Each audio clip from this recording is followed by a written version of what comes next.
one of the most important parts of being able to stay healthy, at least in my opinion, ends up going into hydration and being able to really sustain a high quality water resource that you're constantly putting in your body in order to make sure that your muscles are properly hydrated and really your body in general gets properly hydrated. So the first thing we're going to go into is going to be the different types of water, right? Just because I went and was even almost overwhelmed by all the different options that I had when going to the grocery store. I, had the idea of doing a video like this just because I really drink this a ton, and it's the 9.5 alkaline water. I'll go into what are some of the key benefits behind that. I think this is really important in the sustainability that I have. I work out, at least 10, probably 12 times per week. Although I do also have some key things that I do from a nutrition standpoint, I do feel like overall the hydration ends up being the main thing that separates what I do in comparison to what a lot of other people are doing in recovery and staying healthy. So I just want to go over some of the big things with water and why I think it's so important. So, first thing we're going to go into is the different types of water. So a lot of these end up being purified water. So this is a purified water. This is purified. I'm pretty sure this ends up being, purified. This one has caffeine in it. I am a big caffeine fan, and I know that ends up not being a great thing when it comes to staying healthy. I'm pretty sure this is a purified. Yeah, this is purified as well. But the big thing with the purified water is just the process of how it ends up getting all of the contaminants out. And so they'll do different things like distillation, deionization, reverse osmosis. There's a few different ways that it'll end up being purified. The main thing though is that it still has minerals in it. Some of them will end up, like this one will end up putting more minerals back into it. But all of them end up having some degree of minerals still in the actual water, which is what separates from a distilled water, which, I do kind of like the distilled water, but there's just not as much minerals. And with the distilled water, the big thing is you just have to have a diet that has plenty of minerals in it. And I do think I have a diet that has, plenty of minerals in it. So I'm not necessarily concerned with being able to get more minerals from my actual water, but I would prefer to be able to get as much resources out of the water that I'm drinking that I can. So that's why I think I really like this one. It really responds well to my body.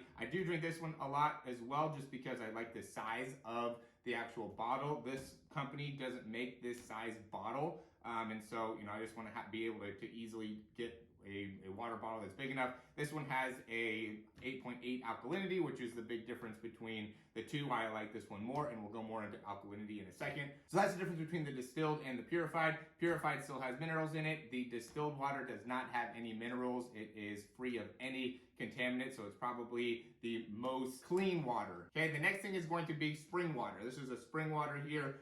The big thing with a spring water is just that it is water that comes from a natural spring, obviously, and just to give you an idea, so this is a spring water, this is artesian water. Artesian water comes from a well. So this is more of like a spring, more of like a naturally flowing spring is the best way to describe it, where this is going to be a well, something that's underground where you get water from. So, that ends up being the big difference when you see all four of those.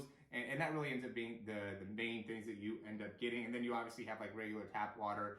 Those still end up having a purification process. There's just a chance of there being a little bit more chlorine in there. So you do want to still be able to have some degree of purification that you're doing to make sure that you don't have too much chlorine. Not that chlorine is going to end up being super bad. And there's not a ton of chlorine in there, but over a long period of time, it does actually have a negative impact on your body. So that ends up being the main differences from there. And then the next thing is going to be the pH and why that ends up being important. So the big thing that goes into the pH is obviously the acidity. The idea is to be able to raise up pH balance in our body, just because, a typical water, they say this could be as low as like 5 or 6 pH, but this was going to end up being more acidic by being in that level. And I tried to group these in order of acidity, right? So this one's 7.4 or 7.6.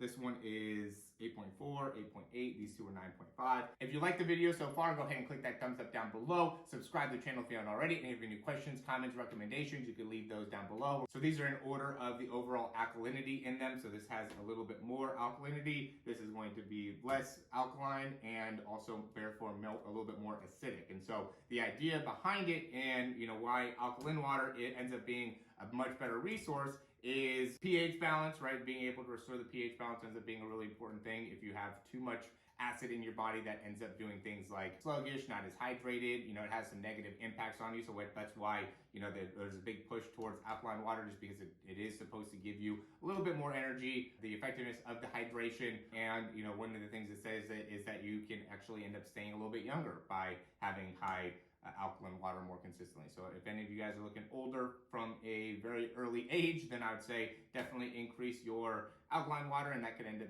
having an impact on you there. So luckily that's not something I end up having a big issue with, but then again, I also am very specific on what types of waters that I'm drinking. Now, there is some negatives of having too much alkalinity. Can end up making it so you don't have as many minerals in your water supply, which can end up being a negative thing, just because the process of, you know, a high alkaline water ends up making it so some of those minerals end up being taken out, even if, you know, it is a purified water, which leaves some minerals in, which is why this one might end up being better, just because they do put minerals back into there, and that's why that pH is a little bit lower. And then also a lower acidity could end up having a negative impact on your stomach.